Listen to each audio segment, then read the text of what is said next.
बहुत बहुत धन्यवाद मनी मिश्रा जी। धन्यवाद सर।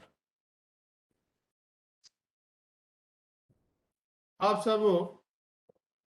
वर्चुअल बैठक में पहले से जितने हमारे सहकारिता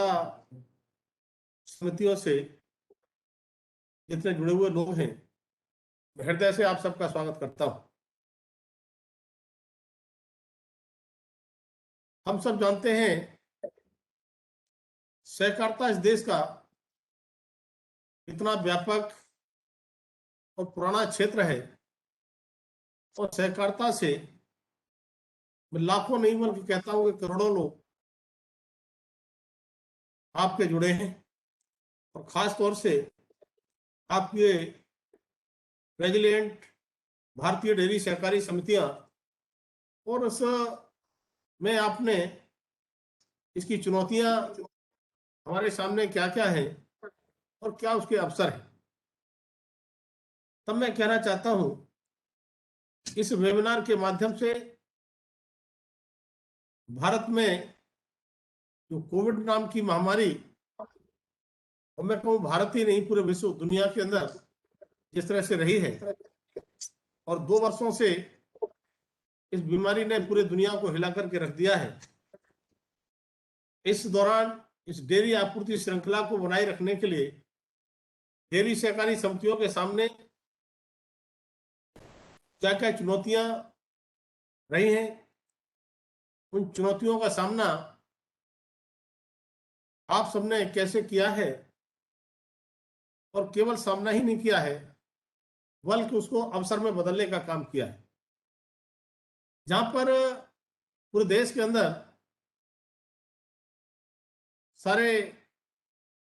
क्षेत्रों में निराशा का भाव था,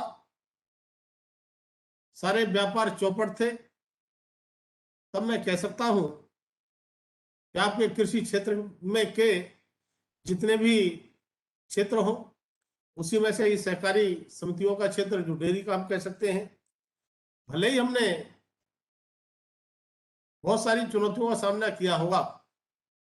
लेकिन इसके बावजूद भी आप सबने मिलकर चुनौतियां सामना करते हुए इस कोविड जैसी बीमारियों को भी हमने हराने का काम किया है, और उसमें देश के विकास के साथ, देश की जनता के हितों के साथ हमारी सहकारी समितियां जो डेयरी से संबंधित हैं, सभी ने साथ दिया है। इसके लिए मैं आप सबको एक बार पुनः बधाई देता हूं, धन्यवाद देता हूं। सामान्य साथियों, इस वेबिनार से जुड़कर और खास तौर से आप सबके बीच में मुझे आप सबका स्वागत करने का अवसर मिल रहा है। आप सबके साथ आपके अनुभव शेयर करने का मुझे अवसर मिल रहा है, और चूंकि इस मंत्रिमंडल में अभी 7 जुलाई को ही मैं इसमें आया हूं, और चूंकि सहकारिता एक हमारा नया मंत्रालय बनना है, तो बहुत सारी चीजें इसमें सामने हैं, लेकिन धीरे धीरे करके आप सबके अनुभव के साथ हम केवल सहकारिता को ही नहीं बल्कि आप सबके साथ मिलकर के भारत, हमारा देश किसान प्रधान देश माना जाता है, और हम सब कृषि क्षेत्र से जुड़े हुए ही लोग रहते हैं, तो मिलकर के इसको आगे बढ़ाने का काम करेंगे। इस महामारी में आप सबने जैसे पूर्ण सहयोग दिया है, बहुत ही प्रतिबद्धता और समर्पण के साथ कोविड की चुनौतियों को पार किया है। माननीय प्रधानमंत्री जी ने 2014 में प्रधानमंत्री बनने के बाद जो एक संकल्प दोहराया कि किसानों की आय 2022 तक हमको दोगुनी करनी है, उसी परिप्रेक्ष्य में ग्रामीण क्षेत्र में विकास, स्वास्थ्य प्रणाली को मजबूत करने के लिए कृषि, किसान कल्याण, ग्रामीण विकास में बहुत सारी कल्याणकारी योजनाएं शुरू की हैं। हम सब जानते हैं डेयरी सहकारी क्षेत्र ने कोविड महामारी के असर को झेला है। डेयरी किसानों को वर्तमान और पिछली महामारी के दौरान संकट से उबरने में और उपभोक्ताओं के लाभ के लिए डेयरी आपूर्ति श्रृंखला बनाए रखने के लिए उसमें पूरी मदद हमने की है। भारत में कई बड़े ऐसे अन्य क्षेत्र, तो डेयरी क्षेत्र को भी कोविड-19 वैश्विक बीमारी का सामना करना पड़ा, लेकिन किसान स्वामित्व वाली सहकारी समितियों ने डेयरी किसानों को थोक उपभोक्ताओं की मांग में गिरावट के असर से बचाने का काम किया। ऐसे समय में जब असंगठित दूध प्रोसेसर सहित छोटे और बड़े निजी क्षेत्र बाजार के ठीक होने का इंतजार कर रहे थे। हालांकि कृषि वस्तु के रूप में दूध की तुलना खाद्यान्न से नहीं की जा सकती, लेकिन सहकारी समितियों के माध्यम से इस खराब होने वाले तरण का प्रबंधन किसानों और नीति निर्माताओं को कुछ अंतर्दृष्टि प्रदान कर सकता है। दूध सहकारी मॉडल एक उपयुक्त उदाहरण हो सकता है, जब यह क्षेत्र नए अधिनियमित कृषि कानूनों द्वारा समर्थित अतिरिक्त 10,000 किसान उत्पादक संगठनों, जिसे हम एफपीओ कहते हैं, इसको बढ़ावा देने के लिए, जिस तरह से हमारी सरकार ने, माननीय प्रधानमंत्री ने मध्यम छोटे सीमांत किसानों के लिए विकल्प पेश किया, तो भारत के कृषक समुदाय का लगभग 86% हिस्सा होता है। हम सब जानते हैं कि भारत सरकार भारत के किसानों के आजीविका के लिए कल्याण और स्थिरता को सुनिश्चित करने के लिए प्रतिबद्ध है। इन उद्देश्यों को पूरा करने के लिए सरकार द्वारा लाए गए नए कृषि सुधार नियम किसान कल्याण उन्मुख है और सरकार द्वारा किए गए किसान केंद्र सुधारों की एक श्रृंखला नवीनतम है। सरकार के पास आत्मनिर्भर भारत पैकेज जो एक मिशन है, जिसके लिए किसानों को उद्यमियों में बदलने, किसानों की आय को दोगुना करने पर ध्यान केंद्रित करता है। इसके लिए पिछले वर्ष के दौरान कृषि सहकारिता एवं किसान कल्याण विभाग द्वारा कई पथ प्रदर्शक योजनाएं और पहल शुरू की गई है। जैसा कि मैंने पहले बताया कि 10,000 एफपीओ के गठन के और संवर्धन के लिए 6,865 करोड़ की योजनाएं, मधु पोर्टल का शुभारंभ, पीएम किसान के तहत जारी लाभ, किसान के लिए केसीसी संतृप्त अभियान और डिजिटल कृषि पर ध्यान केंद्रित करना, दुग्ध उत्पादन उत्पादकता और मूल्य प्राप्ति को बढ़ाने और छोटे और मझोले किसानों की लागत को कम करने में एफपीओ की बड़ी भूमिका हम सबके सामने है। सरकार का इरादा निवेश में वृद्धि को बढ़ावा देने के लिए, कृषि और संबद्ध क्षेत्रों में नए रोजगार सृजित करने और किसानों की आय में सुधार करने के लिए योजनाओं के तहत राज्यों को लाभान्वित करने का काम हमने किया है। कृषि में स्थिरता और आत्मनिर्भरता के लिए और अर्थव्यवस्था में सुधार के लिए कृषि अवसंरचना का कोष बनाया गया है और साथ ही ये फास्ट ट्रैक कार्यान्वयन से बुनियादी ढांचे के अंतराल को कम करेगा और डेयरी सहकारिता क्षेत्र द्वारा योगदान की काफी संभावनाएं और हमारी प्रबल हो जाएंगी।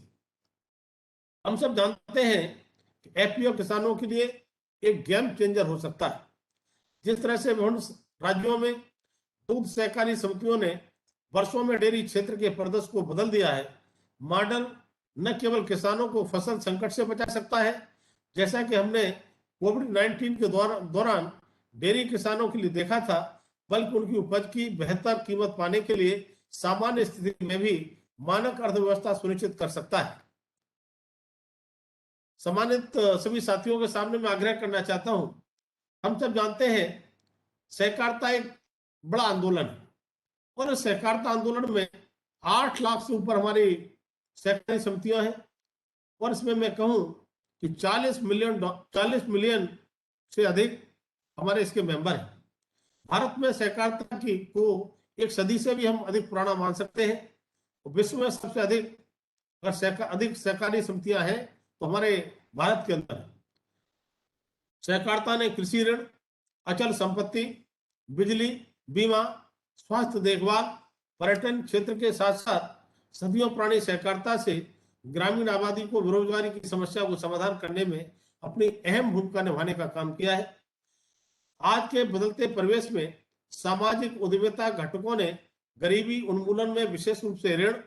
डेयरी, विपणन, सहकारी समितियों के अत्यधिक हमने योगदान भी दिया है और सहकारी संस्थाओं को फिर से सुर्खियों में लाने और उन्हें सफल सामाजिक उद्यम बनाने के लिए केंद्र सरकार वचनबद्ध है। अब केंद्र सरकार द्वारा स्थापित नए सहकारिता मंत्रालय भारत में सहकारी समितियों के विकास पर विशेष ध्यान केंद्रित करेगा। इन समितियों के लिए रणनीतियों, प्रतिस्पर्धात्मक लाभों, मुद्दों, चुनौतियों पर अच्छी अनुसंधान और सहकारी प्रशिक्षण की महती आवश्यकता है ताकि वे बदले हुए व्यवसाय और आर्थिक परिदृश्य में प्रतिस्पर्धा कर सकें और अपनी पहचान बनाए रखें, बेहतर सामाजिक उद्यमों के रूप में फले फूले। आइए हम नव स्थापित सहकारिता मंत्रालय के सहयोग से भारत में सहकारी समितियों को पुनः मजबूत करें और एक साथ मिलकर बेहतर भारत के निर्माण के लिए सहकारिता से समृद्धि की ओर अग्रसर हो। और इसके साथ साथ हम सब जानते हैं सहकारिता मंत्रालय माननीय अमित शाह जी, जो इस देश के यशस्वी और लोकप्रिय गृह मंत्री भी, उन्होंने अपने गृह मंत्रालय के साथ इस सहकारिता को अपने पास रखने का काम किया है। और हम सब जानते हैं माननीय अमित शाह जी इस देश के ही लोकप्रिय नेता नहीं, विश्व में उनका नाम जाना जाता है। और मैं कहूं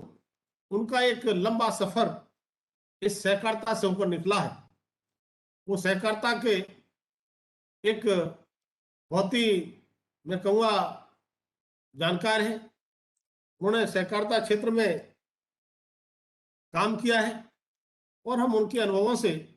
अपने इस मंत्रालय को आगे बढ़ाने का काम करेंगे। हम सब उनके नेतृत्व में आप सब जो सहकारी डेयरियों के माध्यम से इस देश को, इस देश के किसानों को, इस देश के वासियों को जो संबल प्रदान करते हैं, मुझे लगता है कि हम मजबूत होकर के उभरेंगे और इस मंत्रालय के माध्यम से हम जो भी आप सबकी कठिनाइयां इस प्रकार की होंगी जो दूर की जा सकती हैं, उनको दूर करेंगे। और इसमें जो अपार संभावनाएं आपके क्षेत्र में हैं, उन अपार संभावनाओं का लाभ इस देश को मिले, इस देश के नागरिकों को मिले, ये हम सबका मिला जुला प्रयास रहेगा। और आप सब, मैंने जैसा कहा कि आप सब बहुत इस अपने मिशन में बहुत पुराने हैं, पहले से काम किए हैं। आप सबके अनुभवों का मुझे भी लाभ मिलेगा और जहां भी आपके अच्छे सुझाव आएंगे, सकारात्मक सुझाव आएंगे, सहकारिता को मजबूत करने के सुझाव आएंगे, इस देश को मजबूत करने के सुझाव आएंगे, उन पर हम अमल ही नहीं करेंगे बल्कि पूरा प्रयास करेंगे उन कठिनाइयों को दूर करने के लिए। और सहकारिता जैसा हम एक आंदोलन नाम दे रहे हैं, हम एक बड़े आंदोलन के रूप में इस सहकारिता को, आपकी डेयरियों को और मजबूत करने का काम करेंगे। बहुत बहुत धन्यवाद। जय हिंद, जय भारत।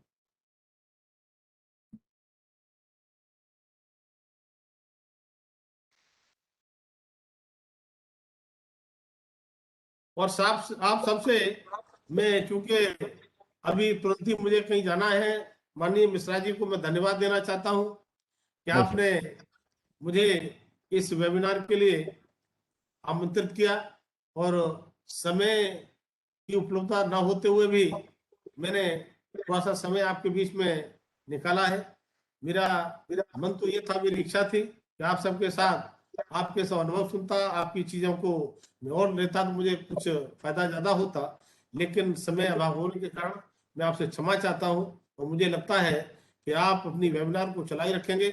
और जब अग्रिम कार्यक्रम होंगे आप सबके साथ मैं ज्यादा से ज्यादा समय देकर जुड़ूंगा और आपके अनुभवों को शेयर करूंगा। इसी के साथ साथ मिश्रा जी का बहुत बहुत धन्यवाद। बहुत बहुत धन्यवाद सर।